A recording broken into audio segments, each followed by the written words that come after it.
Hello friends, welcome to my YouTube channel. आज के इस वीडियो में हम लोग देखेंगे इंग्लिश ग्रामर का जो हमारा टॉपिक था वर्ब, उसको हम लोग देखेंगे पार्ट 2। हम लोग पार्ट 1 में समझ चुके थे कि वर्ब क्या होता है, उसके कितने टाइप होते हैं, ठीक है। या फिर वर्ब का डिफिनेशन क्या हम लोग देखे थे, वर्ब का हम लोग डिफिनेशन देखे थे। या फिर हम लोग सीखने से पहले जो हम लोग का डिफिनेशन था वो हम लोग क्या जानते थे, या तो वर्ब डूइंग वर्ड है या फिर वर्ब एक्शन वर्ड है। हम लोग बस इतना ही जानते थे। लेकिन हम कल आप लोग को बताया तो उसमें क्या बताया कि नहीं, वर्ब डूइंग वर्ड और एक्शन वर्ड नहीं है। अगर जरूरत पड़े तो वर्ब का इस्तेमाल हम लोग पोसेशन के यानी कि अधिकार दिखाने के लिए भी यूज कर लेते हैं हम लोग। फिर ये एक्शन वर्ड भी है, डूइंग वर्ड भी है, फिर स्टेट को भी दिखाते हैं, फिर रिलेशन को भी दिखाता है, ठीक है। तो वर्ब का ये वाला हम लोग जो था वो एडवांस वाला हम लोग का डिफिनेशन देख चुके थे। और हम लोग वर्ब का टाइप भी देखे थे, जो कि दो टाइप का था। पहला मेन वर्ब और दूसरा हेल्पिंग वर्ब। हेल्पिंग वर्ब को हम लोग ऑक्सिलरी वर्ब भी बोलते थे, सपोर्टिंग वर्ब भी बोलते थे। तो चलिए आज हम लोग देख लेते हैं वर्ब का पहला टाइप, वो है हमारा मेन वर्ब। क्या है? Main verb.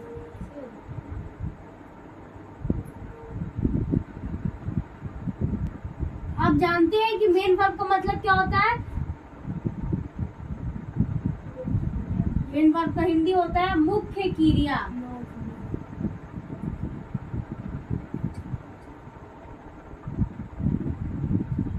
ठीक है, क्या होता है? मुख्य क्रिया। अब देखिए यहाँ पे इसका डिफिनेशन पहले देख लेते हैं, और डिफिनेशन के बाद यहाँ पे हम देखेंगे कि कुछ एग्जांपल लेकर के कि सेंटेंस दिया हुआ है उसमें मेन वर्ब कौन कौन होता है। तो हमारा डिफिनेशन हो जाएगा इसका। देखिए यहाँ पे है the word beach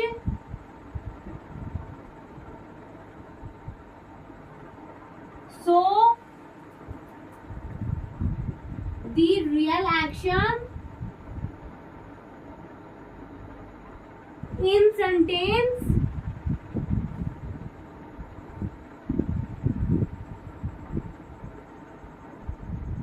is known as main verb।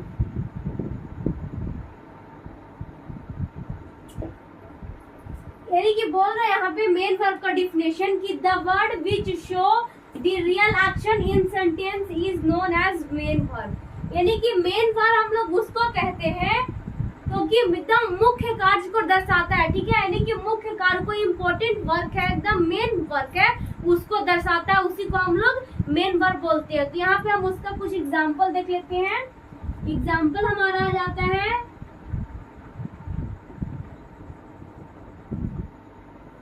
He is playing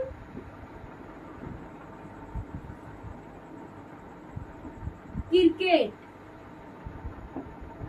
क्या लिखे यहाँ पे हम? ही इज प्लेइंग क्रिकेट, यानी कि वह क्रिकेट खेल रहा है, वह क्रिकेट खेल रहा है। तो यहाँ पे देखिए कि मेन वर्ब है कि यहाँ पे, तो यहाँ पे हमारा जो मेन वर्ब हो जाएगा वो हमारा हो जाएगा प्लेइंग।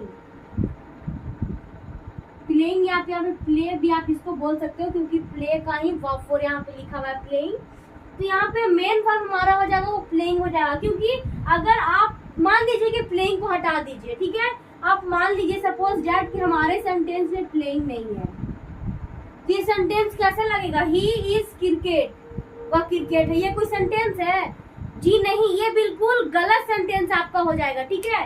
अब तो वही क्या बोल क्या रहा है इसका डिफिनेशन, ऐसा क्रिया जो क्या करता हो, एकदम मुख्य कार्य को दर्शाता हो, मेन वर्ब को दिखाता हो, उसी को हम लोग मेन वर्ब बोलते हैं। तो यहाँ पे मुख्य काम को दिखा रहा है ना कि इज प्लेइंग क्रिकेट। अगर यहाँ पे खेलना जो है एकदम मुख्य है और ये क्रिया है, ठीक है, इसीलिए इसको हम लोग मेन वर्ब बोल दिए हैं। फिर हमारा दूसरा हो जाता है, इसी में हम लोग देखेंगे कि ऑक्सिलरी वर्ब यानी कि हेल्पिंग वर्ब भी हम लोग बोलते हैं। तो हेल्पिंग वर्ब के रूप में ये इस्तेमाल होता है इज, ऑक्सिलरी वर्ब, ठीक है। प्लेइंग तो हमारा मेन वर्ब हो गया, प्लेइंग मेन वर्ब हो गया, रीडिंग मेन वर्ब हो गया, स्विमिंग हो गया, फिर डांसिंग, सिंगिंग, क्राइंग, ये सब जो हमारा हो गया वो मेन वर्ब के रूप में इस्तेमाल होगा। और बाकी हो गया is, am, are, have, has, फिर वाज, वर, ये सब है वो हमारा हो जाएगा एक सेंटेंस के अंदर, तो वो एक्सुलरी वर्ब भी इस्तेमाल होगा। यानी कि एक सेंटेंस दिया हुआ है कि he is reading, he is reading. यहाँ पे मान लीजिए यहाँ पे दिया हुआ है एग्जाम्पल, ही इज रीडिंग, वो पढ़ रहा है। ही इज रीडिंग, तो आप यहाँ पे बताइए कि मेन वर्ब कौन है। तो यहाँ पे मेन वर्ब जो हो जाएगा वो हमारा है रीडिंग। मेन वर्ब हमारा यहाँ पे रीडिंग हो जाएगा, क्योंकि अगर मान लीजिए कि आप यहाँ से रीडिंग को हटा दीजिए तो ही इज ये क्या है, कोई सेंटेंस बन रहा है आपका। ये अगर आप यहाँ से रीडिंग को हटा दीजिएगा तो ही इज आपका कोई सेंटेंस नहीं है और आपको गलत काट दिया जाएगा। तो इसमें क्या है कि जिससे पता चले कि वो काम हो रहा है, ये नहीं पता चल रहा हो कि वो काम वो चीज से कर रहा है, यहाँ पे पता चल रहा है उससे कि वो काम हो रहा है, उसी को हम लोग मेन वर्ब बोलेंगे। जैसे कि है कि ही इज प्लेइंग क्रिकेट, तो यहाँ पे खेल रहा है, ठीक है। तो खेलना यहाँ पे मेन वर्ब हम लोग यहाँ पे देख लिए। हम ये नहीं देख रहे हैं कि किस चीज से खेल रहा है, वस्तु क्या है। फिर यहाँ पे कि he is reading, he is reading यानी कि वह पढ़ रहा है। तो यहाँ पे हम लोग देख लिए कि रीडिंग पढ़ रहा है, क्या कर रहा है, पढ़ रहा है। तो यहाँ पर हमारा पढ़ना है वो मेन वर्ब हो जाएगा। अब आगे कुछ ऑब्जेक्ट दे या ना दे। नेक्स्ट एग्जांपल दे, I have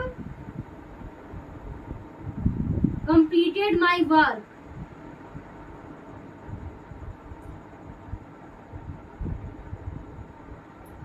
I have completed my work, यहाँ पे कंप्लीटेड जो हो जाए, ये कंप्लीटेड मतलब पूरा करना हो जाएगा आपका, कंप्लीट मतलब पूरा करना।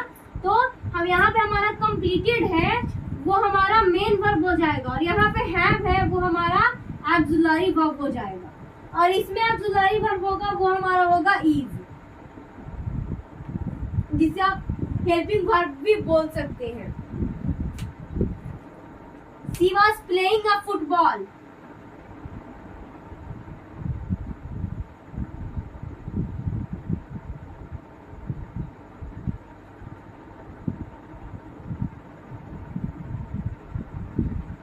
ठीक है, तो यहाँ पे क्या बोला कि वह फुटबॉल खेल रही थी, वह फुटबॉल खेल रही थी। तो यहाँ पे जो हमारा सेंटेंस हो जाएगा वो जाएगा कि वह फुटबॉल खेल रही थी।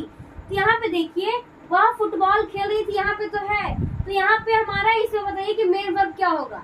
तो हमारा सिंपल सी बात है कि मेन वर्ब यहाँ पे क्या हो जाएगा, प्लेइंग हो जाएगा, क्योंकि वो फुटबॉल से क्या कर रही थी, तो खेल रही थी। यहाँ पे मेन काम को दिखा रहा है ना कि फुटबॉल से कर क्या रही है, तो खेल रही है। फिर यहाँ पे था कि वर्क तो कंप्लीट किया, लेकिन किसने, वर्क तो किए लेकिन क्या किए, वर्क को तो कंप्लीट किए। फिर यहाँ पे हम लोग देखे थे कि वह खेल रही है, मतलब वह क्रिकेट से कर रही है, क्रिकेट से कर क्या रही है, तो वह क्रिकेट से खेल रही है। यानी कि वैसा सेंटेंस में अगर मेन काम को दिखाए, मुख्य कार्य को दिखाए, उसी का हम लोग बोलते हैं मेन वर्ब। ठीक है, तो यहाँ पे हो गया, और यहाँ पे हमारा ऑक्सिलरी वर्ब यानी कि हेल्पिंग वर्ब हो जाएगा वाज। तब तक आप लोग इसका स्क्रीनशॉट लीजिए। तो हम उम्मीद करते हैं कि आप लोग उसको अपने कॉपी में नोट डाउन कर लिए होंगे। तो अब हम लोग देखिए, यहाँ पे देख लिए हम लोग कि मेन वर्ब कहते किसको है, और उसका कुछ हम लोग एग्जाम्पल देख लिए। अब यहाँ पे हम लोग देखेंगे कि मेन वर्ब के भी कुछ टाइप होता है, ठीक है, उसके बारे में हम लोग जानेंगे। तो यहाँ पे हमारा हो जाएगा मेन वर्ब का टाइप को हम लोग देखेंगे।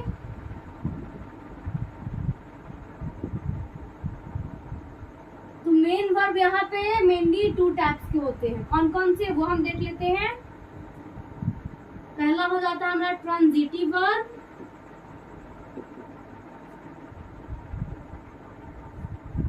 ट्रांजिटिव वर्ब, और फिर दूसरा हो जाएगा हमारा इंट्रांजिटिव वर्ब।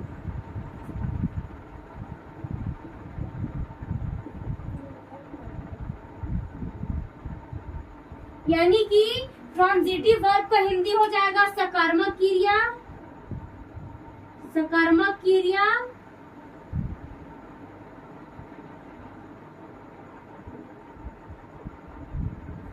और इंट्रांजिटिव वर्ब का मतलब हो जाएगा अकर्मक क्रिया।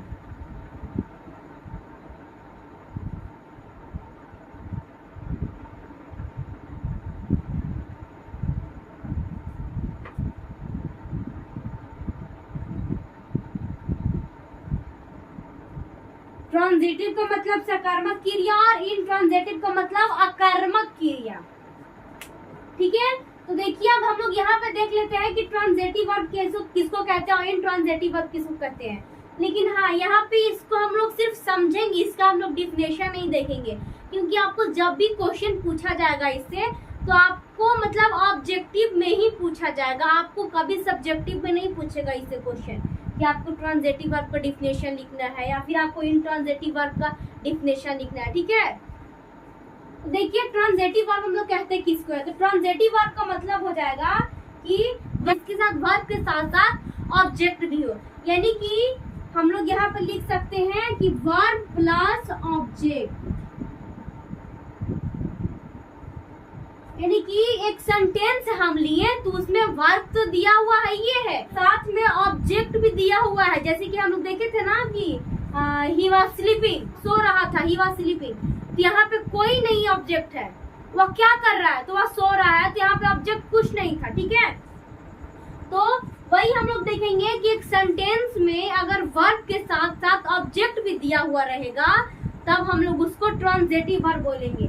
जैसे कि एग्जांपल के रूप में हम लोग देख लेते हैं, हमारा एग्जांपल हो सकता है ट्रांजिटिव वर्ब का, आई एम बीटिंग यू,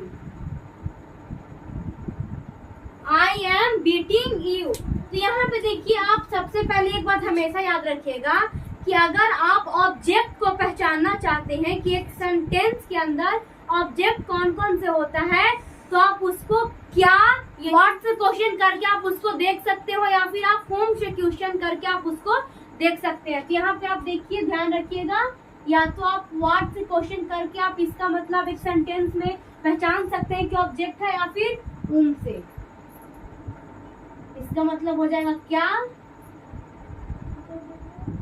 और इसका मतलब हो जाएगा किसे।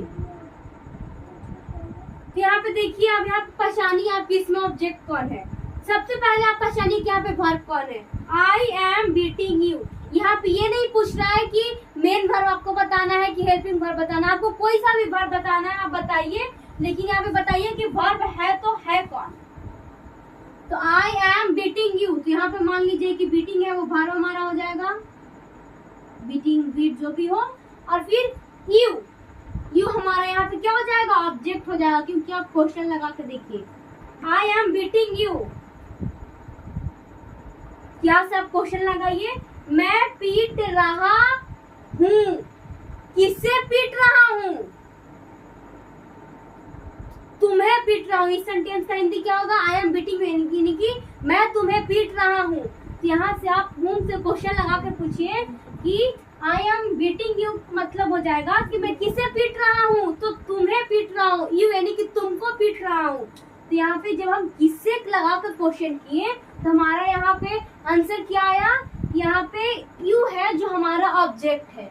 फिर हम एक दूसरा एग्जाम्पल ले लेते हैं,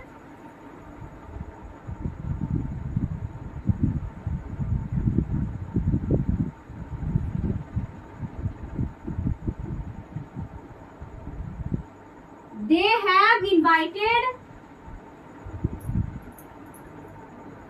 have invited me। तो यहाँ पे आप सबसे पहले ये बताइए कि वर्ब इसमें कौन है, इनवाइटेड है जो हमारा वर्ब यहाँ पे हो जाएगा, और मी है जो हमें मेरा यहाँ पे ऑब्जेक्ट हो जाएगा, क्योंकि आप कोई देखिए व्हाट और होम दोनों का यूज करके आप देखिए यहाँ पे आपका ऑब्जेक्ट खुद ब खुद पता चल जाएगा। तो ये तो हमारा हो गया ट्रांजिटिव वर्ब। ट्रांजिटिव वर्ब किसको कहते हैं कि वर्ब एक सेंटेंस में वर्ब के साथ साथ ऑब्जेक्ट भी आपका आना चाहिए। अगर वर्ब के साथ ऑब्जेक्ट आया है, दोनों साथ में आया है, तब हम कौन सा वर्ब उसको कहेंगे, ट्रांजिटिव वर्ब, यानी कि सकर्मक क्रिया। अब हम देख लेते हैं इंट्रांजिटिव वर्ब। इंट्रांजिटिव वर्ब किसको कहते हैं, यानी कि अकर्मक क्रिया किसे कहते हैं, यहाँ पे आप थोड़ा सा सुधार लीजिएगा, अकर्मक क्रिया। तो हम लोग अकर्मक आइडेंटिफिकेशन होता है कि एक सेंटेंस के अंदर हम लोग कैसे जानेंगे कि यह अकर्मक क्रिया यानी कि इंट्रांजिटिव वर्ब है, उसको हम लोग कैसे पहचानेंगे। कि ट्रांजिटिव वर्ब का क्या था कि वर्ब के साथ साथ आपको ऑब्जेक्ट भी एक सेंटेंस के अंदर दिया हुआ होना चाहिए, लेकिन इसमें वैसा कुछ रूल नहीं है कि वर्ब के साथ आपको ऑब्जेक्ट भी होना चाहिए। यहाँ पे बोल रहा है कि भाई अगर तुम हमको खाली वर्ब भी दे दोगे तो हमें कोई तकलीफ नहीं होगी। यहाँ पे ट्रांजिटिव वर्ब क्या बोल रहा था कि हमें वर्ब तो दे रहे हो लेकिन साथ साथ हमें ऑब्जेक्ट भी दो। लेकिन इंट्रांजिटिव वर्ब क्या बोलता है कि भाई आप मुझे खाली वर्ब दे दो, मैं खुश हो जाऊंगा, मुझे ऑब्जेक्ट नहीं चाहिए। तो इंट्रांजिटिव वर्ब में ऑब्जेक्ट का इस्तेमाल हम लोग नहीं करेंगे। देखिए अब हम लोग इसका एग्जाम्पल देख लेते हैं। एग्जाम्पल हमारा हो सकता है चिल्ड्रेन क्राई। चिल्ड्रेन क्राई यानी कि बच्चे रो रहे हैं, इसका मतलब हो जाएगा। तो यहाँ पे आप देखिए कि चिल्ड्रेन क्राई, तो क्राई यहाँ पे है चिल्लाना, यहाँ पे क्या हो जाएगा हमारा वर्ब हो जाएगा। क्राई हमारा यहाँ पे वर्ब हो जाएगा। ऑब्जेक्ट इसमें है ही नहीं, कुछ ऑब्जेक्ट यहाँ पे है ये नहीं है। फिर हमारा नेक्स्ट एग्जांपल आ जाता है आई वाज लाफिंग, मैं हंस रही थी। ठीक है, मैं हंस रही थी। तो यहाँ पे देखिए लाफिंग हमारा जो हो जाएगा वो हमारा वर्ब हो जाएगा और इसमें भी कोई ऑब्जेक्ट हमारा नहीं आता है क्योंकि आई वाज लाफिंग ये तो आपका नॉर्मल सेंटेंस है। तो ये तो हम लोग देख लिए कि ट्रांजिटिव वर्ब क्या होता है और इंट्रांजिटिव वर्ब क्या होता है। चलिए आप इसको स्क्रीनशॉट ले लीजिए, तब तक हम लोग देख लेते हैं कि ट्रांजिटिव वर्ब का भी कुछ एग्जाम ये कुछ टाइप होता है। ठीक है, उसको हम लोग देख लेंगे।